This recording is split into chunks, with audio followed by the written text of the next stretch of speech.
ఏంటి రోజు? ట్యూస్డే. ఏం day? Valentine's day. Red shirt ఎందుకు వేసుకున్నావు? రెడ్ షర్ట్ వేసుకున్నావు ఎందుకు? హార్ట్ ఏ కలర్లో ఉంటుందమ్మా? రెడ్డా?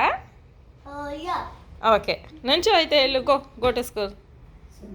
ఇలా చూడు, ఈవినింగ్ గుడీ బ్యాగ్స్ మాత్రం తీసుకురా ఇంటికి, ఓకేనా? ఈవినింగ్ గుడీ బ్యాగ్స్ తీసుకురా. అప్పుడు మీ ఫ్రెండ్స్ ఎవరెవరు ఏమేమి ఇచ్చారు అనేది మనం చూసుకుందాం ఓపెన్ చేసి. తెస్తావా? ఓకే, తీసుకొస్తాను. చెప్పు, తెలుగులో చెప్పు. బాయ్. ఏంటి వచ్చేకి ఇంకా? బాయ్ నాన్న. బాయ్ బాయ్ నాన్న. Go bye. బాయ్. నువ్వు వెళ్ళు, నేను వీడియో తెస్తాను. వెళ్ళుగో, వీడియో తెస్తాను. వెళ్ళుగో. బాయ్. నేను బాయ్ వీడియో తెస్తున్నాను. వెళ్ళుగో. ఫుల్ షర్ట్ సరిగ్గా వెళ్ళు నాన్న. గో. జాగ్రత్తగా వెళ్ళు. బాగా చల్లగా ఉందా? జాగ్రత్తగా వెళ్ళు.